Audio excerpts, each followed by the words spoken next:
People will constantly tell you to not talk in a way which is full of conviction. People do not like you to be arrogant and have an ego. This is the worst thing ever. Let me tell you a fact, the number one facet of a G mindset. Your life is never going to be worse if you walk through the world believing you are the fucking man. You wake up, you look in the mirror and go, I'm the fucking man. I am the man. There's no one on this planet who can do shit I couldn't do if I put my mind to it. I don't give a fuck how good you are at piano. If I decide to play piano, I would be better than you at piano. And I believe that. I don't just say these things, I fucking believe them. And when you go through life believing you really, really are the man, there are very few downsides. The downsides are everyone's gonna call you an arrogant, everyone's gonna call you arrogant, everyone's gonna call you a dickhead, everyone's gonna say he has a big ego. You're gonna lose a few loser friends. Who cares? What you are gonna gain is other people on the same path. You're gonna gain other people who think, yeah, well, I'm the fucking man too. This guy's the man, let's make some money. That's what's gonna happen.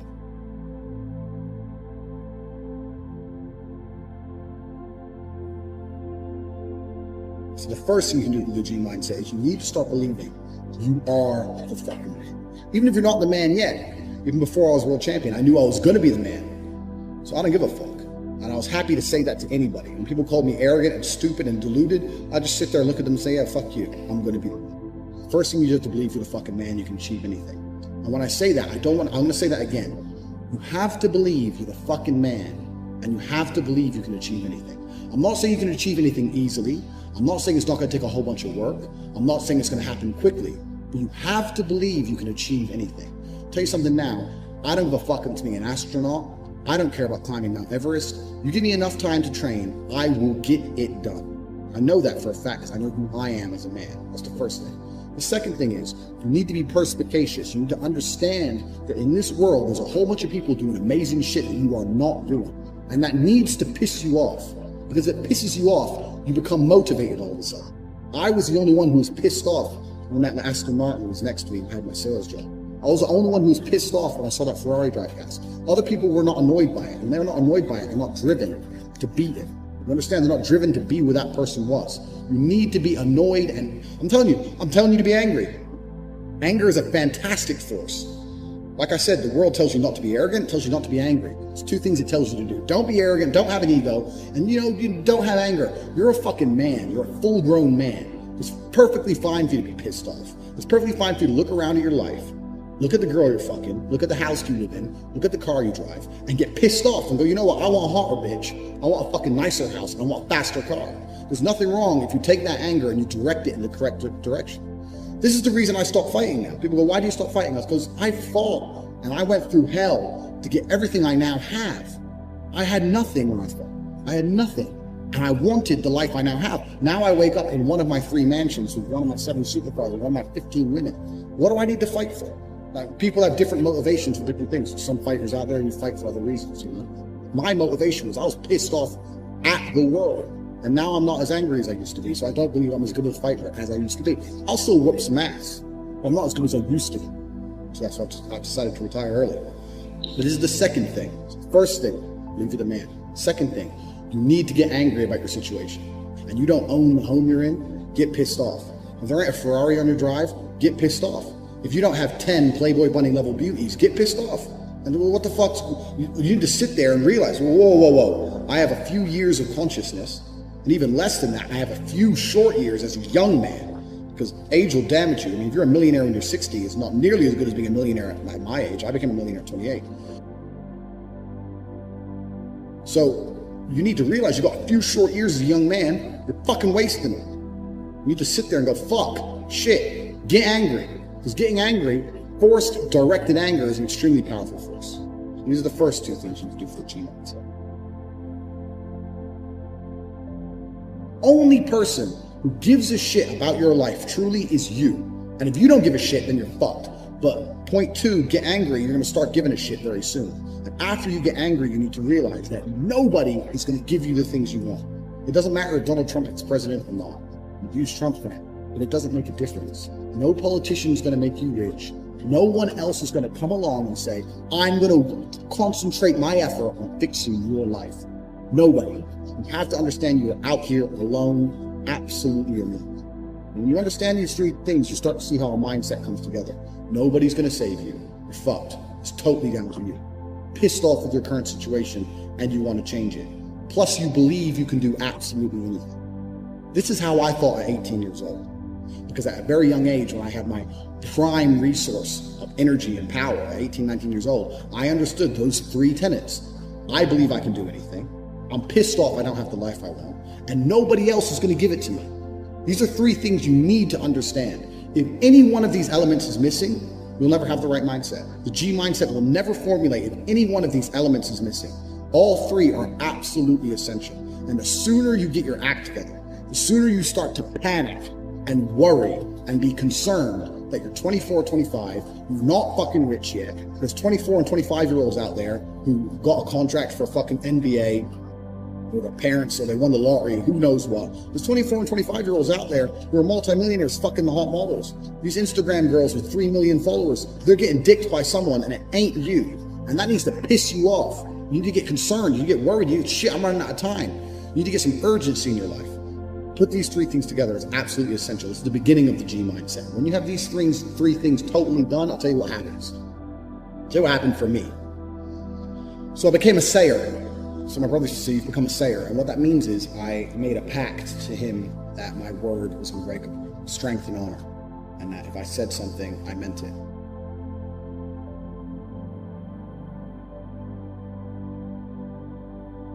So if I woke up to my brother and said, I'm doing 1,000 press ups or I'm running 20 miles, I would do it, because if I didn't do it, I'd feel like a dickhead. Because when you instill these mindsets, when your mindset changes, you start to be extremely accountable for yourself. No one's coming to save you. You're extremely accountable. So when you realize that your word is one of the few things you have on this planet, if you say things, you're going to start sticking to them. So then it becomes very easy to train. You say, I'm going to train every day this week. I'm going to train for 2 hours a day. As soon as you said it, it's basically done. If I say something, it's basically done. It's set in stone. If I say something, I'm going to do it. There's no way I'm going to say some words and speak them into existence on this planet.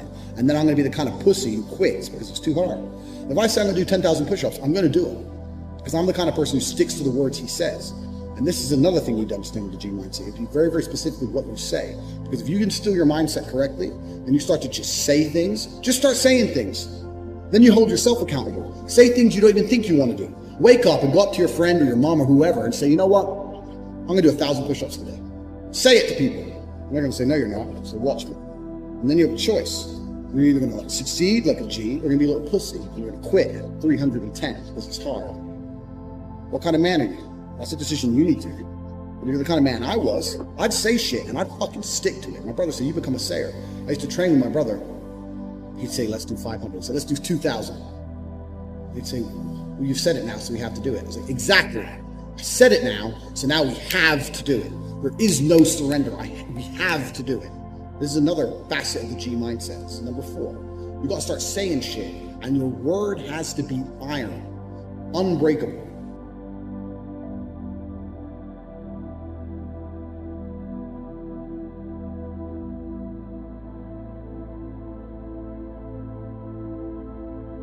I can never be depressed if I never slow down. Speed is extremely important. Speed defies gravity. How does a plane fly through the air and defy gravity? Speed. It's moving too fast to fall. If you're always attacking life, if you're always doing things, if you're always making more money, if you're always traveling the world, doing this, doing that, new car, here, there, new podcast, meeting James English, boom, boom, boom. If you're always doing things all the time, unhappiness can't catch you. But I also know that speed is a fantastic way to be happy all the time. I'm always looking forward to something. I wake up every day excited. I'll go do this today. I'll go do this today. I'll go do this today. And I very much live my life in a frame of, not I have to do this. It's very much I get to do this. We don't live in the real world. We are living in a reality where we're told stories and narratives that aren't true, where they try very hard to distract us with garbage. Rihanna. I have nothing against Rihanna. Like, I don't know her. But when I see a concert and I see hundreds of thousands of peons standing amongst peons. What are they? Peons is the people who go to these concerts. Right. Peon means peasant. Standing at, because this is an education in language. No, but they are peasants because they're acting in a peasant way. They're acting like peasants. Hundreds of thousands of people in a crowd looking up at somebody like they're God. jumping up and down for hours on end. You're a peasant. You're a peasant. And your life's shit, and you have no achievements, no money, you're depressed, but you're distracted. I am a feared competitor in anything I do. Anyone who's up against me at anything is going to feel a degree of nervousness just because it's me. It doesn't matter what it is. If you say, look, you're going to go learn how to play piano, and you're going to play against someone else who's never played piano, and you're going to learn, and that guy's Andrew Tate. You're going to be like, oh, for fuck's sake. I can't even play piano. But part of them is going to be like, oh, not Tate. Even though I have no piano experience, because they just know me. They know my mindset. They know my determination. They know I'm stubborn. They know I don't quit. They know I'm going to win. That's just who I am. So I've constructed a mental model that allows me to be competent and to always succeed. And that's how I've come to the conclusions I've come to. And I truly, once again, don't understand how people go through the world with any other mental model. I get asked all the time, but what do you feel? Or what about happiness or depression? That doesn't even, how I feel doesn't cross my mind. I don't know how else to explain it. There are days where I'm pissed off or sad or happy. It doesn't cross my mind. It's just like, I woke up, whatever mood I happen to be in, I have things I need to do. It's a busy day. Zuby's here soon. I need to go training before he gets here. I had a meeting with the bank at 7:15 a.m. I have shit to do. Like, I didn't cross my mind if I was happy, sad, excited. I just had to work. There's very few things in this life we actually have any control over. Let me tell you the fact, the number one facet. With G mindset, your life is never going to be worse.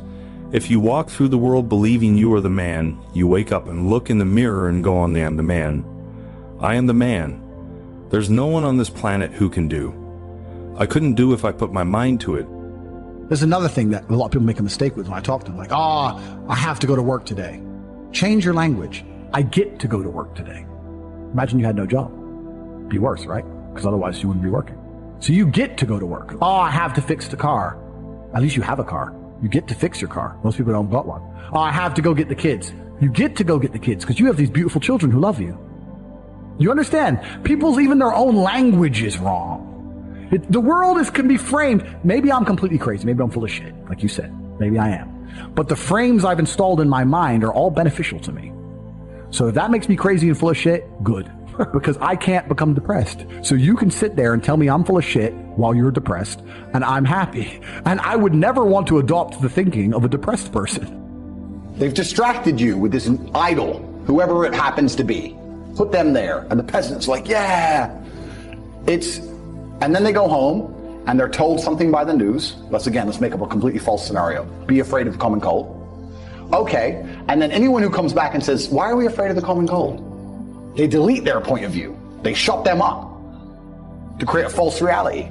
So people are living a life where they're working a job, they're being enslaved by the machines for their tasks, but their mind is distracted by garbage and only fed a fake story, and they're living inside of a computer-generated simulation. They're living inside of a world that is not real. They don't live in a real world. A lot of people live inside of the Matrix completely, especially the people who dislike me. So I think my mental model, to a degree, I'm certainly not a person who doesn't feel emotions, because we're all human. I certainly do. But I've never prioritized them in any regard. I haven't built a mental model that affects, I haven't put them in the middle of my mental model and then affected my actions based on how I feel for each one. It's absolutely and completely the opposite. I would love to do a podcast on a day where I'm particularly sad and a podcast on a day when I'm particularly happy. And I guarantee you wouldn't be able to tell the difference. So that's what allows me to be competitive. Yeah. Right? Because if you're competitive, if you want to be the most competitive predator on the planet, you have to be able to hunt in the day and the night. You have to be able to do both. You have to be able to perform when you're happy and sad. You can't only be able to perform when you're happy. You can't only go to the gym when you're motivated. You can't only be a competent person when your life's going well, because when your life's not going well, you're no longer competent. Then you're going to lose to people like me. And it's player versus player. If you're the kind of person who can only do well when you're happy and you're competing against someone like me who can do well all the time, guess what? You lose. So my mental model, the answer is most of my opinions are just based around constructing a mental model that allows me to be brutally competitive. Yeah. It's why I say depression isn't real. I've argued this point endlessly, and I try and explain to people, but they're not smart enough to understand that I don't care if I'm wrong. I don't care. I get it. I am more competitive as an individual if I don't believe I can become depressed. So I don't give a fuck if I'm right or wrong, because no matter what bad happens to me in my life, even if, heaven forbid, the worst things on earth that could happen to me, I could never become clinically depressed because I would never self-diagnose myself as clinically depressed because I don't believe in it. Yeah. I believe that I am currently sad, but I have work to do, and eventually I will feel better. People will shield laziness with anything. No one wants to admit they're lazy, so they'll shield it with disbelief. That's a scam. Or, I don't work hard, I work smart. Bollocks. More cover. For just anything it takes to say, I don't want to work. Do you believe in that? Work smarter, not harder? I believe in both. Yeah. But there's a time when it comes to work smart. And most people are trying to do the smart work before they do the hard work. It's kind of like talent, right? You don't notice if you're talented at something until all the hard work's done. Yep. I could be the most talented tennis player in the world, but I don't play tennis. So if I go down the tennis court, Joe Schmo is going to smoke me. I don't get to see my talent until I've worked so hard that I'm in the top 1%, and now I'm beating them because I have some God-given gift. Yeah. You understand? Yeah. You have to do the hard work first. If there's no hard work, there's no smart work. So someone's going to sit there and go, I work smart, I don't work hard, so I only have to work an hour a day. If working smart gets you a lot done in an hour a day, then you should work smart for 12 hours a day and get 12 times the work done. I will never get to a point of absolute desperation and kill myself because I'm never going to get to a point of hopelessness because I don't believe in the idea of hopelessness. You cannot try and make me adopt thinking that will reduce my competitiveness as an individual. So I don't give a if I'm wrong. I don't believe in it. That's it. End of story. So I don't believe in things that take power away from me. I don't believe in things that make me less competitive, and I don't adopt mental models that make me less competitive. Every single mental model I have are the most efficient ones I could find. They're the mental model I found that if I adopt, I become a more fearsome predator. That's it. So this is how I've come to all of my conclusions as an individual.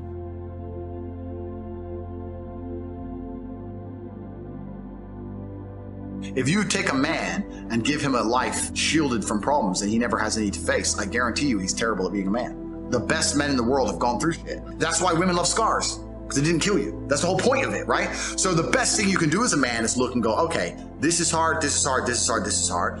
I feel negative because these are all so difficult. I'm struggling with X, Y, Z. Let me internalize all of that and turn it into a superpower. Let me become genuinely uncomfortable with my situation in life and go and fix things. Because, like I said, the universe is absolutely and utterly very giving. And if you truly hated being in the position you were in, you wouldn't be there very long. Yeah. Every time I feel stressed or under pressure, I get excited. I hate to not be stressed. I wake up and I'm like, everything's good. Yes. Like, that's just how I am, right? It's how you look at the problems and how you use them to fuel you. So the question was, what's the problem for the average man today? What's the biggest problem? I think there's a whole host of problems. But what you have to do is frame it inside of your mind and understand that all of those problems are going to allow you, give you the fuel, the unlimited motivation that you need to become a successful and beautiful individual if you frame it in the right way. The biggest problem that men face isn't the problems themselves. It's just a way they've been taught to mentally frame issues. People think when bad things happen to them that somehow they're a victim to the universe and bad things only happen to me and this is so terrible. They don't understand that bad things happen to everybody, and the most successful person you know had all those, maybe even worse, at least the same bad things happened to them. They just framed it differently and used it. That's the difference. So I don't pray for an easy life. I pray for a life of difficulty that allows me to become a better and better person. I pray to become more competent to handle problems. I pray to put myself in a position where if the mass media machine attempts its very best to destroy my life, I can laugh and smile from my villa in Dubai. This is who I pray to become. I don't pray that nobody hurts me. I pray to be able to fight. So it's a different mentality. I think a lot of people build their mindsets around trying to feel good. People who want to ignore the idea of personal responsibility or self-accountability because they feel better if they pretend it's not a real thing. They feel better if they pretend everything's someone else's fault. A lot of people's mental model and how they view the world is based around them feeling as good as possible. So people are basing their mindsets around trying to feel good. I have always tried to base my mindset around absolute competence regardless of how I feel. And there are certainly disadvantages to that. There are times you're going to be a lot more pessimistic, or you're going to be a lot more stressed, or a lot more, pissed off about certain things than others. Yeah, that can be seen as a downside. But like I said, I use all of those things for unlimited motivation to propel my endless upward trajectory. But if you construct a mindset that allows you to be as competent as possible, as opposed to feel any different or feel better, then you're going to naturally come to the conclusions I've come to. You're as competent as possible if you believe you can affect absolutely everything about your life. You're as competent as possible if you believe absolutely everything that's happened to you, whether good or bad, is completely your fault. You're as competent as possible if you believe the bad things that happen to you are going to allow you to work harder and become even better. When bad things happen to me, the first thing out of my mouth is good. Good. Andrew, they took $10 million out of the bank because they canceled you. Good. Good. That's just my response. Good. Andrew, this happened. Good. Good. Now I'm really pissed. Good. This mindset I've constructed allows me to be as fearsome a competitor as possible. It allows me to be a feared opponent in any realm of human endeavor, and that's the point of a mindset. Why would you have a mental model or a mentality that made you anything less?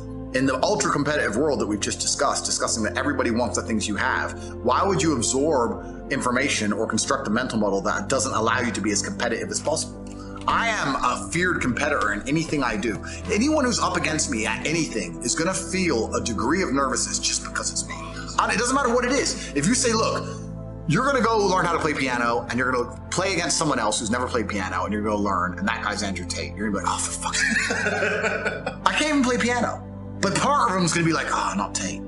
Even though I have no piano experience, because they just know me. They know my mindset. They know my determination. They know I'm stubborn. They know I don't quit. They know I'm going to win. That's just who I am. So I've constructed a mental model that allows me to be competent and to always succeed. And that's how I've come to the conclusions I've come to. And I truly, once again, don't understand how people go through the world with any other mental model. I get asked all the time, but what do you feel? Or what about happiness or depression?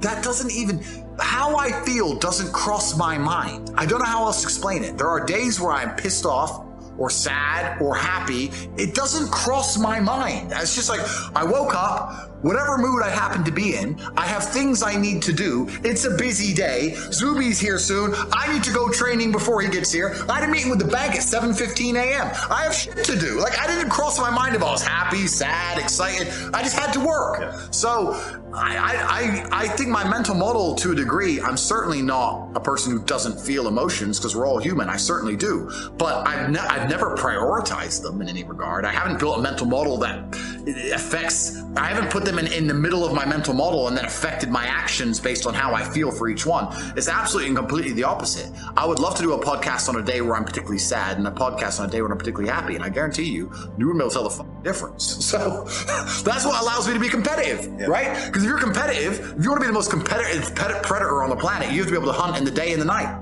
You have to be able to do both. You have to be able to perform when you're happy and sad. You can't only be able to perform when you're happy. You can't only go to the gym when you're motivated. You can't only be a competent person when your life's going well, because when your life's not going well, you're no longer competent. Then you're going to lose to people like me. And it's player versus player. If you're the kind of person who can only do well when you're happy and you're competing against someone like me who can do well all the time, guess what? You lose. So my mental model, the answer is most of my opinions are just based around constructing a mental model that allows me to be brutally competitive. It's why I say depression isn't real. I've argued this point endlessly, and I try and explain to people, but they're not smart enough to understand that I don't care if I'm wrong. I don't care. I am more competitive as an individual if I don't believe I can become depressed. So I don't give a fuck if I'm right or wrong, because no matter what bad happens to me in my life, even if, heaven forbid, the worst things on earth that could happen to me, I could never become clinically depressed, because I would never self-diagnose myself as clinically depressed, because I don't believe in it. I believe that I am currently sad, but I have work to do, and eventually I will feel better. I will never get to a point of absolute desperation and kill myself, because I'm never going to get to a point of hopelessness, because I don't believe in the idea of hopelessness. You cannot try and make me adopt thinking that will reduce my competitiveness as an individual. So I don't give a f if I'm wrong. I don't believe in it. That's it. End of story. So I don't believe in things that take power away from me. I don't believe in things that make me less competitive, and I don't adopt mental models that make me less competitive. Every single mental model I have are the most efficient ones I could find. They're the mental model I found that if I adopt, I become a more fearsome predator. That's it. So this is how I've come to all of my conclusions as an individual.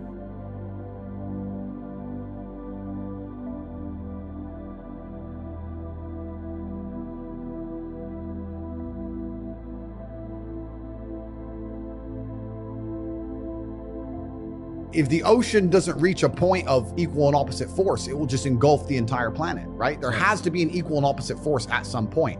I'm not talking about freeing every single person from the matrix. I'm talking about freeing enough people who are ready to understand how the world really works, so that there is an equal and opposite force to the tirade of bullshit, the absolute clown world bullshit they're trying to push on all of us. If nobody stands up to it, we're going to end up just swallowing it all. It's garbage. So you need to have an equal army on the other side. Money is certainly related to power, but the true power of the world is influence.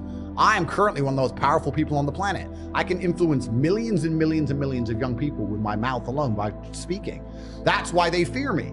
And every single thing that's happening in the world today, whether it's a pitched battle, all of it is done with the goal of exerting influence on your mind. They're trying to control what you think. They're trying to control why you think it, why you believe it. They're trying to convince you that they haven't even put propaganda into your mind. And it's all a battle for influence. That's all this has ever been. Most people are not smart enough. Most people are not intelligent enough to self-analyze and defrag their own brains and understand they're being programmed. You didn't like me, for example. I don't like Andrew Tate. Why? Well, they told me not to like him. Who told me? Well, these people. Do they care about me? No. Most people don't get an opinion and break down where it even comes from. They just get an opinion and they defend it.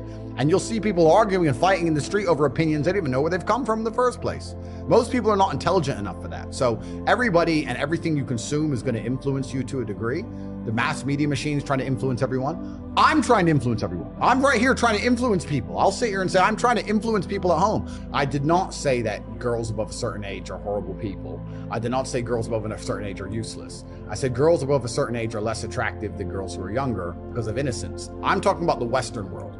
And in the Western world, there's no girl at age, 32 in Las Vegas who is pure. Not a single one on the planet. So we can't sit here and apply what I'm talking about for the Western world to the Middle Eastern world. I'm under attack every single day. They're attacking my character. They're attacking my integrity. They're attacking my finances. They're attacking my freedom. They're attacking my companies. Every single day I wake up and there are people on the planet whose goal is to attempt to destroy me. So I am under attacks. I was kind of up and down. I was working in the fish market, but I was still fighting at the same time. I was training. Obviously, I was really young. Started to make a little bit of money fighting, but not much. And then I had different jobs. I sold television advertising and worked for an advertising company, etc. And I had my own business for a while trying to sell TV advertising, and I had a bunch of sales jobs back and forth, worked for car sales. I'd always been doing this and that, going from place to place. Unless it was a sales job, I never really took it that seriously because it was the unlimited commission that I found attractive. But outside of sales jobs, I just did my very best I did a whole bunch of things. It's been an eclectic, long, interesting journey. So I grew up with a bunch of very close Muslim friends, and I've always been not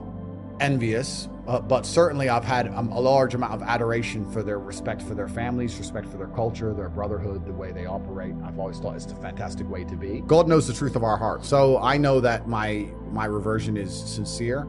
I understand that because I'm in the public eye, there's going to be some degree of people who question it, but I know that mine's completely sincere, and the people who do it in a non-sincere way, God knows the truth, and they're not going to be able to fool him, so good luck. And someone else said to me, they said that it's important that someone like you that has all of the worldly treasures or everything that you could possibly ever wish for in this world still understands the importance of believing in God. I have a very small circle, but every single one of my friends has a utility. Like, we're all very capable individuals. We're all doing very important things. We all help each other and aid each other in different ways. I don't have any friends just to sit around and talk shit and do nothing. I guess in many ways people would say, oh, well, Andrew, you have family and business partners, but I consider them my friends. We have a very small network of 5, maybe 6 people, and yeah, they're my friends.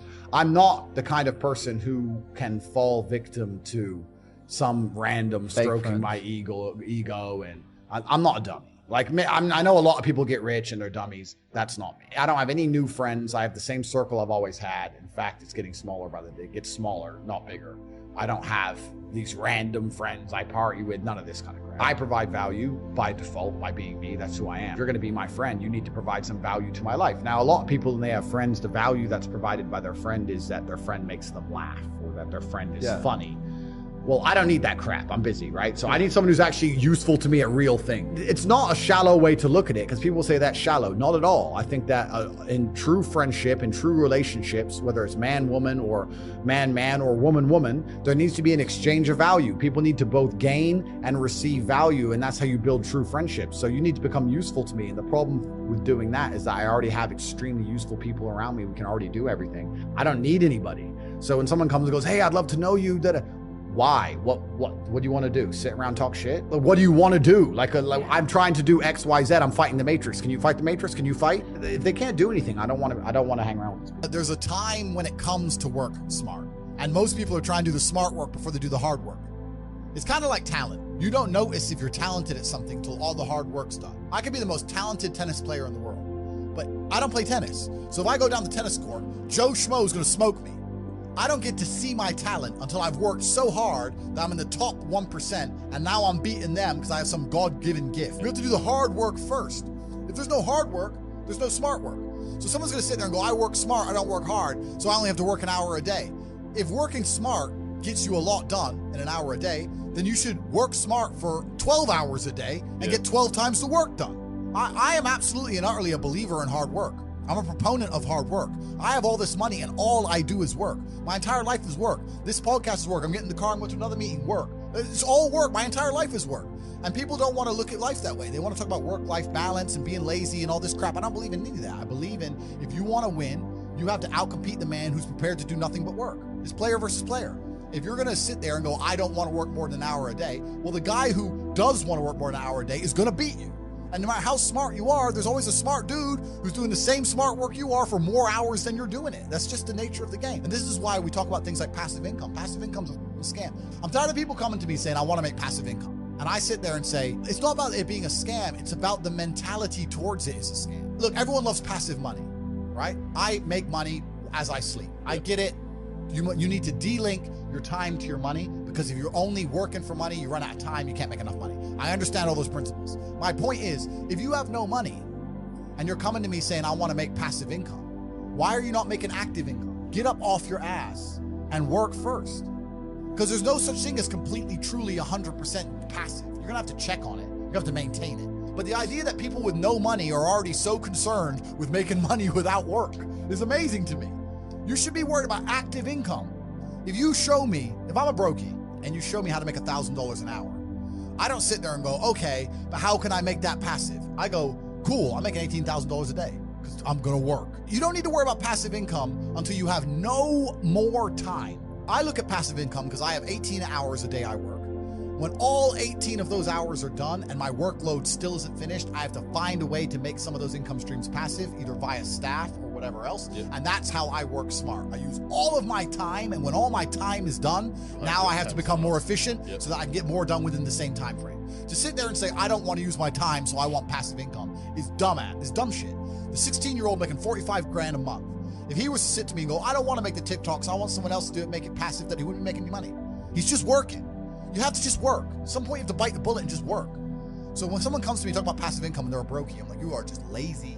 Lazy people never get anywhere in life, doesn't matter what it is. Doesn't matter if it's tennis or money. If you're lazy, you're never gonna get there. A lot of people with no money are really, really arrogant. I know a lot of broke people who are very arrogant. People will shield laziness with anything. No one wants to admit they're lazy. So they'll shield it with disbelief. Ah, that's a scam. Or, I don't work hard, I work smart. Bollocks, more cover.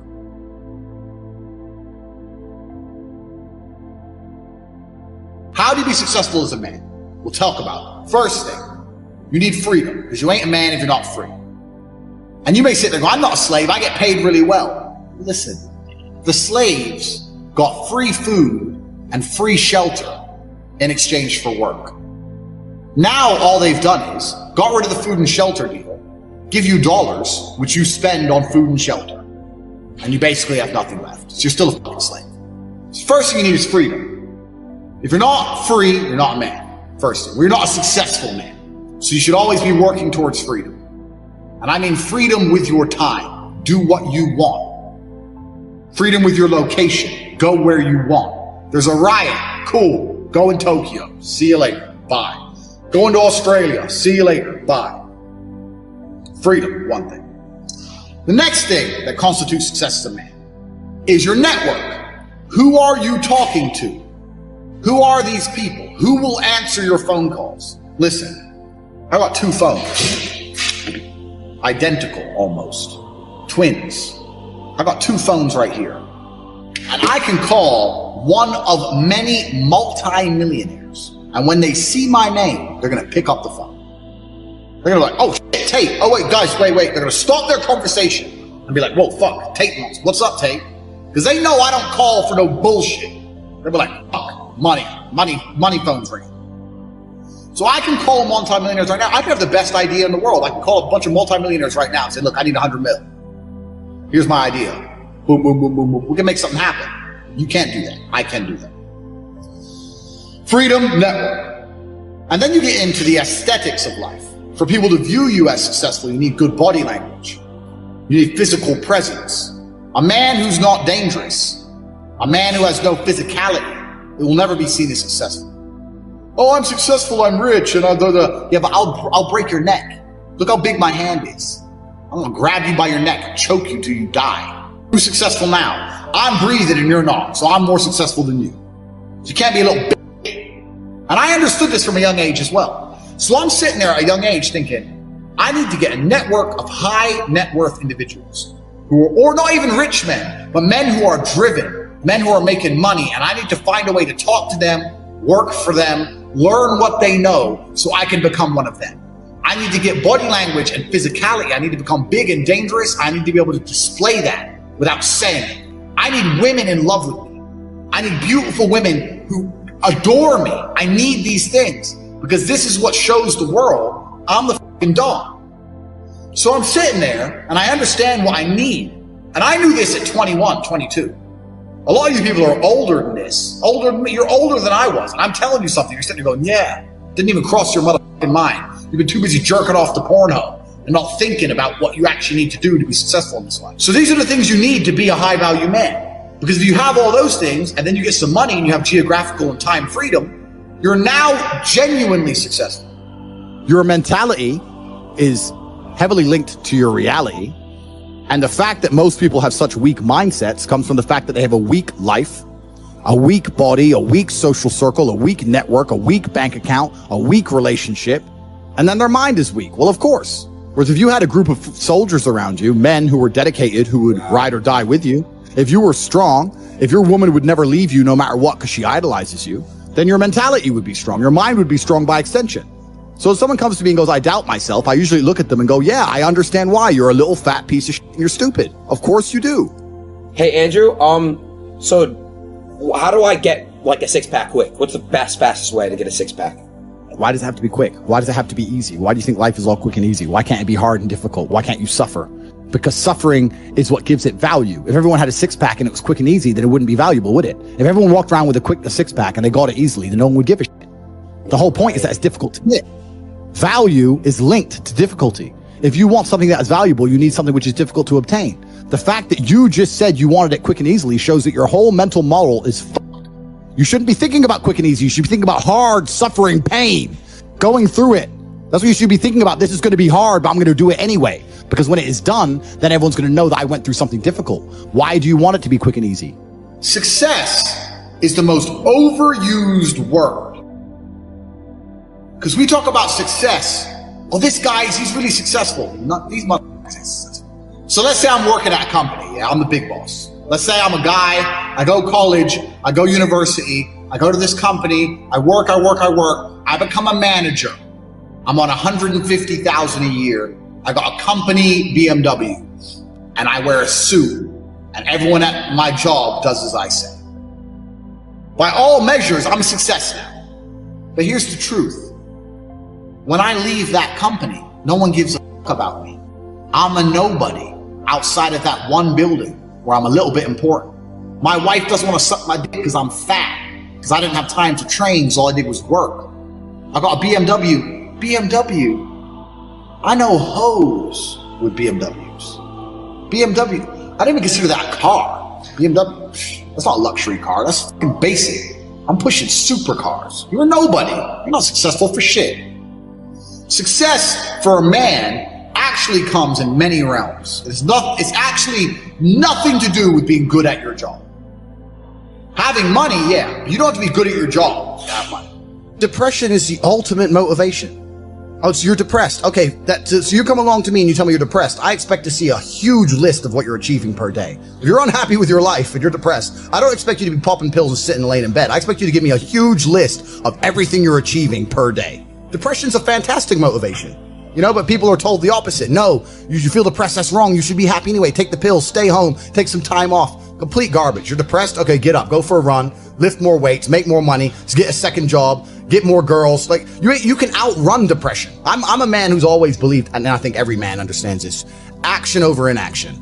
And I think it was General Patton who said, A good plan today is better than a perfect plan tomorrow. You got to do something, and you got to do something fast. Yeah. You're just sitting around talking about it and hoping for things to get better. Has never, I don't know about you gentlemen, but every time I ran out of money in my bank and I thought I'm going to sit around and hope for something to come, it never really worked out. Right. It never worked out. You know, it's like you can't be sitting around waiting for things to happen to you. Also, I think, especially in the West, a lot of people's problems are all in their mind. And I'm not saying that mental conditions aren't real, because absolutely some are. But I try and explain to people, look, the only thing on the planet you have genuine control over is your state of mind. Like, you can't even control your health. You might get hit by lightning. You can't control other people. You can't control the weather. You can't control anything. The only thing you can affect in genuine real time is how you feel in your head. If someone comes to me and goes, oh, I get really shy and anxious, I'll say, so? Right. Not, oh, okay, that must be horrible. No, so? Do it anyway. Yeah, but I'm shy. I don't care. No one cares. The whole world doesn't care. Nobody cares. Go. If you could drop dead tomorrow, the world wouldn't care. The sun's still going to rise. People are still going to go to work. So you're going to sit here and worry about speaking? When people come to me and say, I'm not happy, I say, why should you be happy? And we're all adults here. This infantile mindset that we're all supposed to be like we were when we were 3 years old, and something shiny, laugh all the time, run around in circles. We're grown-ups and we have responsibilities and we have problems and we have pressure, and you don't necessarily have to be happy to perform, especially if you're a man. Like women have this, I guess to a degree, they're born lucky. Women have this mindset where people expect women to be happy. Women need to be happy. But as a man, you have a burden of performance. As a man, you shouldn't be waking up going, how do I get happy? There are 4 main ways to getting money. You either trade your time for money, you trade information for money, you give a product or a service for money, or you put something to work for money. I'll say that again. We're going to go through them one by one. These are the main ways that money will arrive in your bank account. Remember what I just told you guys, the 4 main things about cash, how it works, how you got to attack it, identify where it's moving, etc. These are the 4 main ways money is made. First is time for money. Now, this is what most jobs are. And there's nothing wrong with the job. A lot of people are going to come and say, quit your job. No, there's nothing wrong with having a job. And it's better than doing nothing. But this is the first level. This is the first level on how to make money. So what you do when you have a job is you give up your time to get some cash. So a guy will say, if you stand here all day, I'll give you X amount of money. And you agree. You give up your time to make money. The problem with giving up your time to make money is what? Who knows the problem with giving up your time to make money? I'll tell you the problem. The problem is you only have a certain amount of time. It's very difficult to get rich if you give up your time for money, because you have a certain amount of time. You need to sleep. You need to eat. You got other stuff to do. You haven't got the time to sit there and get rich that way. So time for money is great. And obviously, the more valuable your time is, the better. That's fine. You can make more. But you still have a finite amount of time. And this is the problem with trading your time for money. Next is information for money. Now, the good thing about getting information for money is that your time is not explicitly linked. So if you do something like a video giving information, that one video, you can film it one time, but it can be given out or sold 1,000,000 times, and you get paid every single time. But your time is no longer linked to the money. So a lot of people make money purely on information. And it can be done lots of ways. It can be done with what I'm doing right now. I'm making money based on what I know right now. I am selling information to you people. I know information and I'm providing it. There are also high-level consultants who do the same thing. Information is valuable. We live in the age of information. Another thing I guys want you to write down your notes. Some of the 2 most important things in the world today are information and attention. If you have information and you can get attention, you will be rich. Because if you can get attention, people are going to pay attention to you. And if you have information to give them, you're going to be rich. This webinar is an example of how me, a person who can attract attention, who has information, can make money. So information for money is better than time for money. Now, every single person sitting here, there must be something you know. You know something. You know something others don't know. It doesn't matter if it's how to play guitar, Doesn't matter if it's how to play piano. Doesn't matter if it's how to fix a car. Doesn't matter what it is. You must have some information that other people find useful. That information can be weaponized and it can be turned into money. We're going to get into how to do that later, but it's not actually very complicated. You need to garner attention. You need to produce the videos or the subject material or the PDFs or whatever you want to do. Explain to people what you know. You need to establish credibility so they understand that they can trust you and they will pay for your information. This is another way to get money, information. So keep that in mind, write that down. Because when you write down your piece of paper information, you also need to sit and think, what do I know that other people don't know? So there must be something you know, and that information is valuable. You have to convince people it's valuable and to come and buy it from you. Next, this is what most businesses do. They provide a product or a service for money. Now this is different from information, because even though if you provide a service, you have information. Let's say you fix cars. You know how to fix cars. You have that information.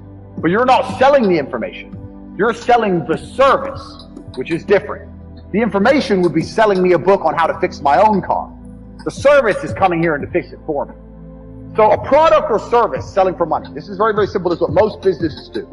They get a product or a service and they sell it for a markup. Now, this is the way that most mega businesses make money, but in the modern world, it's quite difficult to do. And it's difficult to do because most products and services are monopolized. They're monopolized because everyone's already selling everything. And we live in a global economy now. And there's no product you can think of that I can't go to Amazon.com and find cheaper from China, and they'll sell it at a 1 penny, maybe 2 penny markup. So the product route is getting harder unless you're very, very unique and you build a brand, which is something we're going to get into. The service is fine, but you know what the problem with service is? Service is once again linked to your time. If you're providing a service, you're still giving up your time for money. Do you understand? So the product angle is difficult, the service angle is difficult, the time angle is difficult. So far, the only angle we have will allow you to make money scalable out and beyond is information for money. Next, putting something else to do the work for you. Now this is what corporations and the mega rich people do. They either get people to work for them or they get their money to work for them. So to keep their time free, they make other people or other things give up their time. So a company will come along, let's look at the slides. A company will come along with a service. It will advertise its service. It will then hire people, number one. It will get people to work for them. And then those people will give up their time in exchange for a wage, give up their time in exchange for a wage, and the company will keep money. So the owner of that company, although he has to manage things, his time is not explicitly linked to income. Now the super wealthy, what the super wealthy people do is, they get their money to work for them. And if your money works for you, it's even better than people, because people need to be managed a lot more than money. Your money doesn't need to be managed. Money just works. So if you have millions of dollars and you put them in a 10%, you can get a 10% return, or even a 3% return. You're going to be rich on the interest without doing anything. So making your money make you money is great, but you can only live off this money if you already have a lot of money. So let's go back through and analyze. Getting people to work for you is a complicated setup because you actually need to sell a product or service to get most people to work for you. Also, you need to people manage. So for a long period of time, you're not going to have your time free. This is the first thing. Second thing, getting your money to work for you, you need a lot of money to live off the work your money does. You need a lot of money to get this to happen. Most people don't have enough money to put their money to work to live off it. Now, you still should put your money to work. I want to talk about that. But you can't live off your money working. I can never be depressed if I never slow down. Speed is extremely important. Speed defies gravity. How does a plane fly through the air and defy gravity? Speed. It's moving too fast to fall. If you're always attacking life, if you're always doing things, if you're always making more money, if you're always traveling the world, doing this, doing that, new car, here, there, new podcast, meeting James English, boom, boom, boom. If you're always doing things all the time, unhappiness can't catch you. But I also know that speed is a fantastic way to be happy all the time. I'm always looking forward to something. I wake up every day excited. I'll go do this today. I'll go do this today. I'll go do this today. And I very much live my life in a frame of, not I have to do this. It's very much a I get to do this. There's another thing that a lot of people make a mistake with when I talk to them, like, I have to go to work today. Change your language. I get to go to work today. Imagine you had no job. It'd be worse, right? Because otherwise you wouldn't be working. So you get to go to work. I have to fix the car. At least you have a car. You get to fix your car. Most people don't got one. I have to go get the kids. You get to go get the kids because you have these beautiful children who love you. You understand? Even their own language is wrong. The world can be framed. Maybe I'm completely crazy. Maybe I'm full of shit, like you said. Maybe I am. But the frames I've installed in my mind are all beneficial to me. So if that makes me crazy and full of shit, good. Because I can't become depressed. So you can sit there and tell me I'm full of shit while you're depressed, and I'm happy. And I would never want to adopt the thinking of a depressed person. People will shield laziness with anything. No one wants to admit they're lazy. So they'll shield it with disbelief. That's a scam. Or, I don't work hard, I work smart. Bollocks. More cover. For just anything it takes to say, I don't want to work. Do you believe in that? Work smarter, not harder? I believe in both. Yeah. But there's a time when it comes to work smart. And most people are trying to do the smart work before they do the hard work. It's kind of like talent, right? You don't notice if you're talented at something until all the hard work's done. Yep. I could be the most talented tennis player in the world, but I don't play tennis. So if I go down the tennis court, Joe Schmo is going to smoke me. I don't get to see my talent until I've worked so hard that I'm in the top 1%, and now I'm beating them because I have some God-given gift. Yeah. You understand? Yeah. You have to do the hard work first. If there's no hard work, there's no smart work. So someone's going to sit there and go, I work smart, I don't work hard, so I only have to work an hour a day. If working smart gets you a lot done in an hour a day, then you should work smart for 12 hours a day and get 12 times the work done. I am absolutely and utterly a believer in hard work. I'm a proponent of hard work. I have all this money and all I do is work. My entire life is work. This podcast is work. I'm getting in the car and going to another meeting, work. I want to go to the gym so I'm in good shape, work.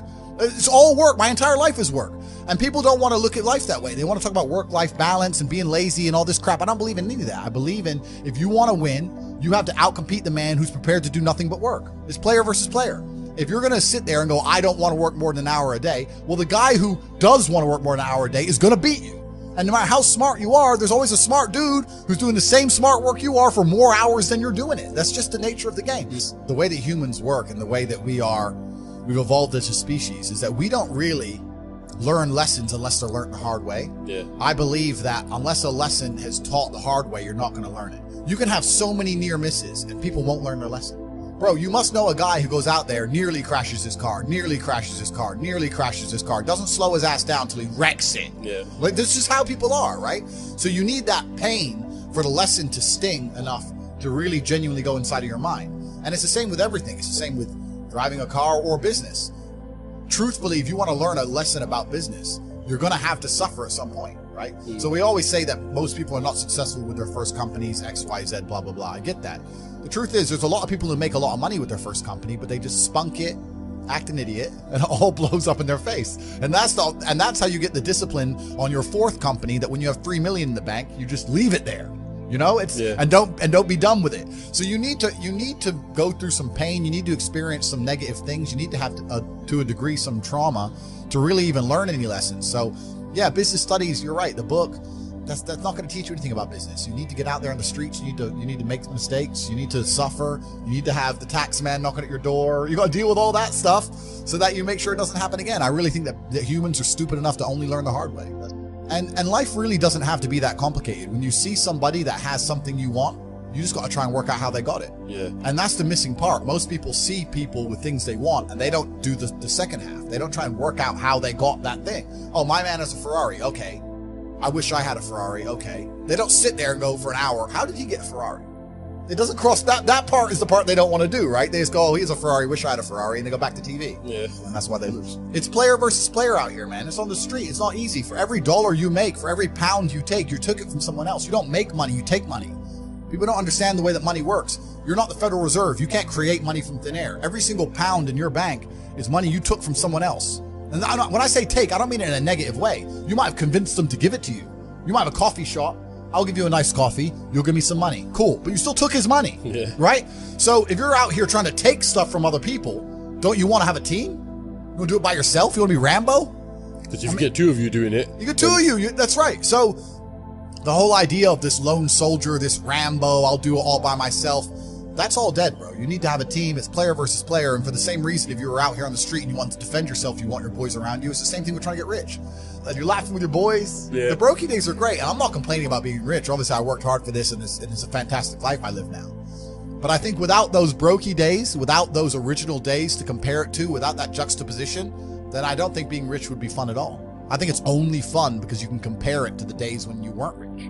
That's the only thing that makes it fun. The only thing that makes a $10,000 steak fun is that you can laugh saying how you never had 10 grand in your bank till you were 27 years old. Yeah. Like otherwise it's boring. Otherwise okay, steak. And I think if you're born with too much money, that you'll never truly be happy.